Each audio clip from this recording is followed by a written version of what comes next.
Welcome friends. இன்றைக்கி cauliflower rice எப்படி செய்கிறது பார்க்கலாமா? இது வந்து வெயிட் லாஸ் பண்ணணுன்னு நினைக்கிறவங்க சாதத்துக்கு பதிலாக இதை மட்டும் எடுத்தால் போதும். அதே மாதிரி இதை ரைஸில் மிக்ஸ் பண்ணி சாப்பிட்டாலும் அவ்வளோ டேஸ்ட்டாக இருக்கும். சப்பாத்தி கூட ரொம்ப நல்லாயிருக்கும். அதுக்கு காலிஃப்ளவர் வந்து நல்லா வாஷ் பண்ணி எடுத்துக்கோங்க. எடுத்துகிட்டு அது ஒரு சாப்பரில் போட்டு நம்ம சாப் பண்ணி எடுத்துக்கலாம்.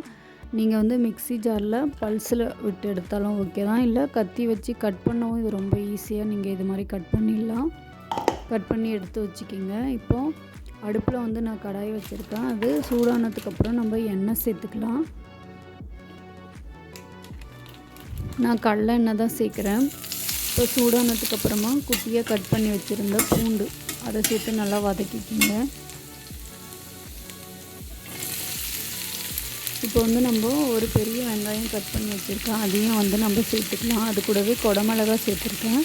நீங்கள் வந்து பச்சை மிளகா வேணும்னா சேர்க்கலாம். நான் குழந்தைங்களுக்கு தரதுனால பச்சை மிளகா சேர்க்கல. இப்போ இந்த பச்சை மிளகாவும் வெங்காயமும் நல்லா வதங்கணும். வதங்கினதுக்கப்புறமா நான் ஒரு கேரட் வந்து துருவி வச்சுருக்கேன். அதை வந்து நம்ம சேர்த்துக்கலாம். சேர்த்துட்டு கேரட் வந்து ரொம்ப நேரம் வந்து வதங்க தேவையில்லை. ஒரு 2 மினிட்ஸ் வந்து நல்லா வதக்கிக்கிங்க. அதுக்கப்புறமா நம்ம சாப் பண்ணி வச்சுருந்த காலிஃப்ளவர் சேர்த்துக்கலாம். சேர்த்துட்டு நல்லா மிக்ஸ் பண்ணி விடுங்க. இது காலிஃப்ளவர் வந்து டைம் எடுக்காது வேகிறதுக்கு, உங்களுக்கு சீக்கிரமாக வெந்துடும். நல்லா மிக்ஸ் பண்ணிவிட்டு அதுக்கப்புறமா அதுக்கு தேவையான அளவு உப்பு சேர்த்துக்குங்க.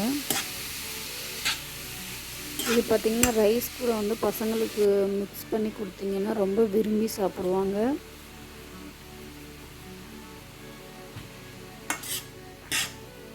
சப்பாத்தி கூடயும் ரொம்ப நல்லாயிருக்கும். ட்ரை பண்ணி பாருங்கள்.